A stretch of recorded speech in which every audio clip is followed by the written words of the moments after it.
capital.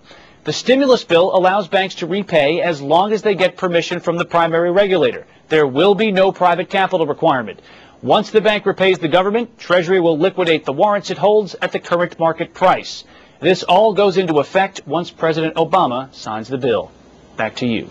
Rich, he's supposed to do that, of course, tomorrow. We're going to squawk about it now with Fox Business contributor Charles Payne, WStreet.com, and CEO Tuttle Wealth Management, Matthew Tuttle, who's been with us all morning as well.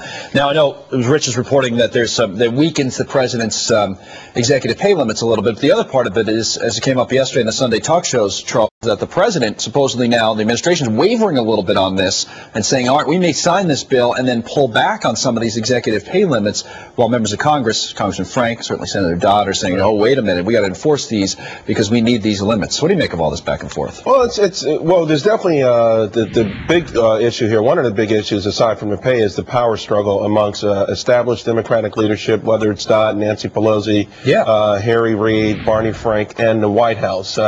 It's amazing. They don't seem to be on the same page. They really don't, and it's flared out into the open on several occasions. And you have to wonder, over the last 2 or 3 weeks, some of these appearances that the president has made is not just for the benefit of trying to get the GOP in line, get his own party in line. Let's look at a little bit of what Senator Dodd had to say about this. We'll bring it up on the screen.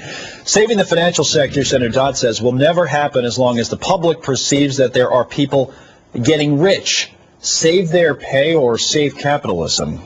Matthew, what do you think of this? I mean, I think what Dodd put into the bill as far as the bonus limits is really not a good idea. I think you're going to lose some of the best and brightest. You're going to get some companies that have taken TARP money wanting to give it back, and you're going to get some companies that need it not wanting to take it. We want them to give it back, though, don't we? Well, we want them to eventually give it back when they're done, but you don't want a company that's desperate for money saying, you know, look, we can't live under this structure, so we got to figure out some way to give it back. And that other issue about talent going other places, where do they go?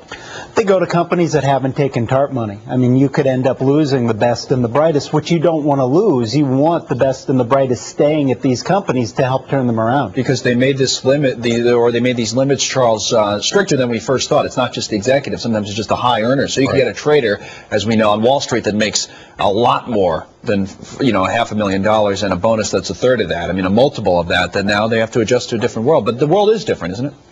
The world is different, but you know, we can't indict an entire industry for maybe the problems or the shortcomings of, you know, obviously it was the bigger players in the space that hurt this whole thing, but there are a lot of people, to Matt's point, that didn't do it wrong, and there are a lot of viable businesses out there.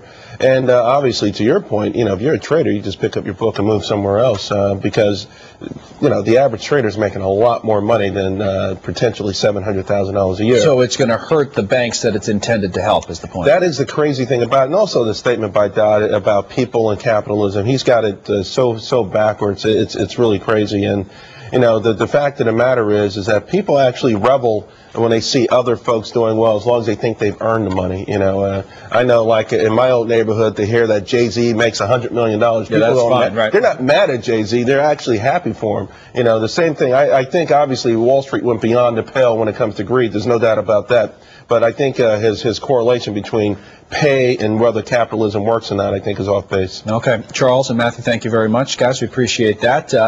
Jenna, back over to you. Now, time for the recap now. President Obama wants to forget the car czar for the big three automakers. So what does he want instead? We've got that story covered for you, all the developments there. In the meantime, President Obama is poised to sign the $787 billion economic stimulus package. He won't do it in D.C. We'll tell you where he's going to do it in just a moment. And major debt is coming due for SiriusXM, but now a report the future may be in doubt for CEO Mel Karmazin. Tell you all about that as well in just a second. Let's take a look at the markets right now, Ashley, as the European markets are open for business.